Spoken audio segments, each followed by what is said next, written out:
Yo, what's up and welcome to another video. Today we're playing Tiny Glade again. And as you can see, we are in the summer theme now. Yeah, a blank slate, no Tiny Daily today.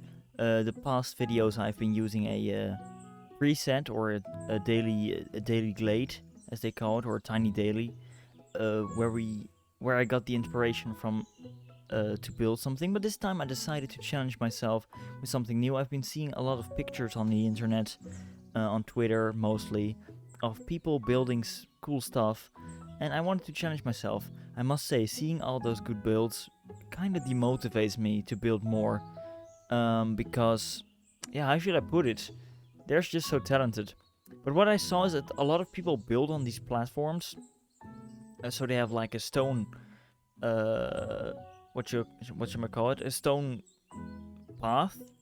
Not really a path, but you can make a nice square. So what I decided for myself is to try and challenge myself and make a little town square on this platform. So I don't know how these people do it. As I say, I don't really watch Tiny Glade content myself. I should do that though, because I think it would inspire me.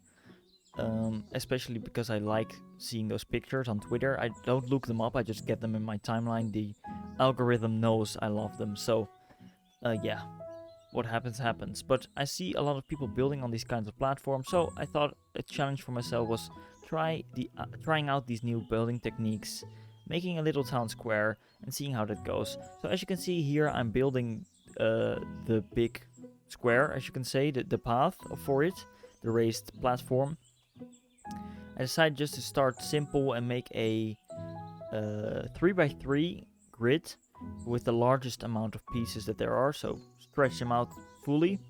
And then I made a circular middle part from which the town square would go to all sides, literally. So my first plan was to make a town hall, but I eventually just decided that it will all be houses. You can see me struggle with how to get onto this platform.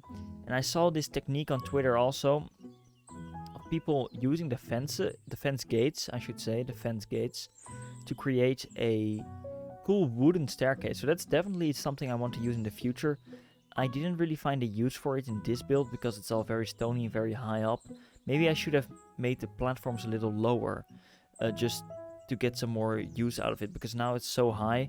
It is not really realistic, but that's what I said. I just wanted to explore the possibilities here. So you can see me here building the first house, and I wanted to have like a little cute village with some fantasy elements. So adding these little spires to the side makes no sense for a house, but it's fun. I think it looks good. I like it. Tiny Glade is so fun. And then I wanted to have those side houses, as you should call them. Like, they're separate houses, but they're connected. It's something we have a lot here in the Netherlands. All connected houses. They call them rijtjeshuizen, which means directly translates to row houses. Houses in a row, basically, is what it means. All connected, because we don't have a lot of space here. I don't know if they have those in other countries, probably do. I know Denmark has them as well, but probably in all kinds of countries. And here you can see I discovered the color tool for the doors, and it's amazing.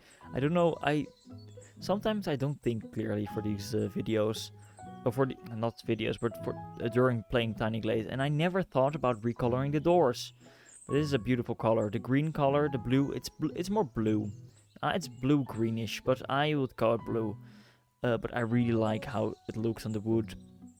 It reminds me again of the Efteling, a theme park here in the Netherlands, which a lot of this game feels like that park, and I love it because I love that park. I'm a big fan. So I decided to inspire this village square by a space in that park called Anton Pieckplein, which has this kind of Tiny Glade-esque style with these. I wanted to use my own creativity as well, so it's not based on anything. It's just the vibe, I guess. The vibe I feel when I'm there, I want to convey in this town. So here you can see me adding some windows, some spires to that building, just adding some asymmetry to the building, so it's not completely symmetrical. That gives it some extra spice, you know. One chimney on one side and a little spire on the other side. All good. Here I tried experimenting with land and what we can do, because we cannot place trees or any plants on top of this, as you can see. So that's not a that's a bit of a disadvantage when building on this platform. So that's something I need to look into, how other people do that, how they make this interesting. So the only thing we can do is really work with street work. So I thought giving all the doors a little step. Yeah, I don't know if it's based on anything in reality. I don't think so, but it just gives some extra depth to the pathway. Later I changed it a bit because I work out the town square idea more and make some different types of stone in the bottom of the path, of the street, as you might say. And here we decorate more of the house, the more windows going around, adding some props here and there with the windows. And look how nice it all comes together. I really like this building in particular. I'm not a big fan of this build in total. And it's not really finished either, so that's spoiler alert, it's not really finished. But it's more of a tryout for myself, and I think it's important to upload those kinds of videos as well, because just like me, you might get demotivated, I should say, by people who have so much talent. They inspire you, of course, but sometimes when you cannot get to their level, I guess, it might be demotivating. So it's okay to try and experiment with new things you see, like this platform I'm experimenting with here. And it's okay for you to have that as well, and just keep on building. Don't get demotivated, just keep on building and you'll get better eventually. So here we have a second house in the town square. Times Square is another place. And here I struggled a bit with the clothing line. I liked it in the first place, but later I decided to add something in that corner, so it needed to go. Here I'm experimenting a bit with where I want the chimney or the windows. Eventually I decided to put it on the roof, just to have some variation with the other building. Just adding some more windows, adding them into the nice bluish green color. And here I'm looking at this corner and I think I need to do something with that. Would be nice, but what can we do with it? So I decided to add a little staircase to a water front. But to do that I had to demolish the grid because it's too high to get a staircase. So first I tried just adding a small little corner inside. It was still too high, but you get this really steep staircase, which I was not really a big fan of. I tried to manipulate it the best I could, but it wasn't really possible, and we couldn't get a staircase from there to the actual part, so I had to add a lot of different pieces to it. So that's really something I need to look into. Maybe I should watch some tutorials. Maybe you guys can give me some tips on where I can find some good tutorials. That would be nice.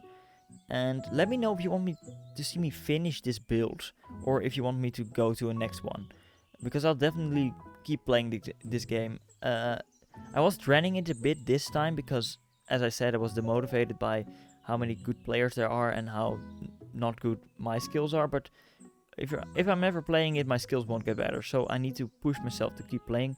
Here you see me adding some water on this side and adding a little, what you call it, terrace, or yeah, what do you call this? A little it's not a balcony, but a little lookout over the water with wooden pillars, no, not pillars, wooden fences. And here I wanted to make another story of this. Sorry, I just had to yawn. I don't know why. I should cut that out, but I'm not going to. It's a one taker. You see me decorating the backside. First, I didn't want to do that because I didn't know how, but now that I'm actually building something here, we need to do it, because if you look at this part, it's undecorated.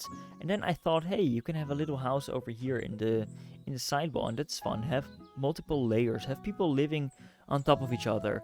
But I decided to change it a little bit later because I wanted to have those wooden beams go around this side as well. In the end, I don't really know how that looks, but yeah, I got the idea because I placed a fence to the side. I don't know why I did this, but I was bored, I guess. I didn't really know what to do. Yeah, I tried to add in some windows, but this building wasn't working, and then I lowered it and it didn't work, so I removed those windows again. As I said, I haven't finished this build yet, so I might finish it later if you guys want to see that, or it might just be a good practice run. And if you guys say that you want to see new buildings, I'll do new buildings. It depends on my mood as well, but it also depends on what you guys want to see. Here I add some nice lamps. With those wooden beams on that side, it looks really nice and detailed. But now the waterfront is done, so we are getting back to the houses. I changed the window here because I didn't really like how the three-way window looks on this small house. Here is me playing with the thing because I had a stream break. This is also, by the way, streamed on Twitch. If you want to see these builds live, check out the Twitch channel. And if you want to see the long-form content unedited like this, check out the VODs channel. Link is in the description. Check it out if you are into that stuff. But if you're just into the time lapses, that's fine too. You can stay here and you're more than welcome. I appreciate you watching anyway. So this is where I decided to add pathing from the middle part to the doors.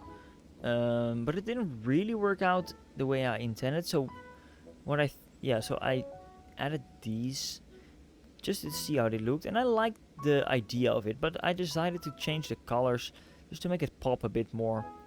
And for that I also wanted to have a little bit of a decoration inside the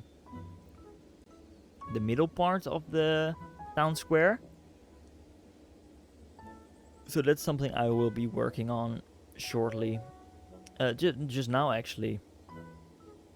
So I'll be adding a little star pattern. I wanted to make a hectagon, but I didn't really know how to do that. I probably should have used more pieces then, but I was a bit lazy. And you get those weird layerings, so it didn't really work out. I thought maybe adding a well or something. I don't know how it would have been done, but experimenting with a new feature of the same height. Now walls, you can trigger it to have the same height all over, which is amazing. I haven't really used it in this build. Yeah, I have actually used it in this build, but we will come to that later. But I placed this, but it was too big. And then I wanted to make it smaller, but I gave up. And then, yeah, I don't know. I placed this pillar on the corner just to make it blend in a bit more and not be a random slab of stone. But I didn't know what to do, so I just continued working on the pathing. For now, just connecting all the houses to the middle parts. It's not really how a true town square would look, but I thought it looked fun going from all the doors to the middle. And now we're starting on the next house, which I wanted to have a bit off-grid. So just a weird direction, just to make it a bit more lively, you know. If you have everything all gridded up, it can look a bit still or something. Just too repetitive. Especially since I want to keep the style of all the houses relatively the same. And here I didn't know how to do this, but I'm really proud of how this eventually turned out. First I thought maybe a church, but later I decided I wanted a church outside of the stone slab, which I didn't build yet. So if you want me to see continue in this world, let me know. I will happily do so. Maybe I'll do it anyway, but we'll see. But I first wanted to have it a bit bigger, have a connection part just like the other thing, but I thought it didn't really look well. And then eventually I got the great idea to make a little alleyway with the wall, which I really liked how this turned out. It gave a really cozy little area with the front doors. So I made it the same what should I say, color as the building, and then I added the archway, and then I added the new thing that it was all the same height, so it didn't really look ruined anymore. And then I decided to add windows to this part, so this would actually be the entranceway. And then you have a little, front garden area, as you could say, which I connected to another house, which you will see shortly. And I really like how this turned out with the bench that formed there. Of course, everything into the green bluish colors with the orange brownish roofs. And then I built this house over there, and I really liked how that little area there turned out. That's probably the area I'm most proud of. Now looking back at this build, I do like it more than I remember it. I just wasn't in the best creative mood while creating it. Yeah, I must say it has been a tiring week, so I wasn't maybe really into it as much. But I really like how it turned out in the end. Just me adding the pathing things I added to the other buildings as well, so the little step up, the circular step up, and then connecting it of course to the middle point of the square with those straight roads going straight through the archway. I was a bit figuring out how I want to do that, but it worked out anyway. I wanted to make that part of the path in the other color, so I put this in, and then had some layering issues, but I figured it out like this, and then it all worked out, having the lighter color, really nice. And then I was looking around, and I was actually kind of proud of how this town square was turning out. It's still a bit empty. I made the grid a bit too big, I think. I think that's my biggest bottleneck now. This front of the house was a bit too flat for my liking, so I added a little something there to create a slight bit of depth, just to create some variation. Now the last house for this episode will be inspired by the first house we built with the two side spires, and also a bit the L shape, I guess, that I had in the other building. That might be a bit too repetitive actually, now that I see them next to each other. So we might be able to improve that in the future if we decide to work on this one again. But in the end, I think, yeah, we're getting close to the end. So I want to thank you all for being here and for enjoying the Tiny Glade content. I really enjoy playing this game, and I really appreciate you watching the content. So thank you so much for being here. I don't really ask this often, but leave a like and subscribe if you enjoy the content. I know people might want to do that, but forget it, so this is my reminder. But thank you so much for being here. Thank you so much for watching, and I'll see you in the next one. Bye bye.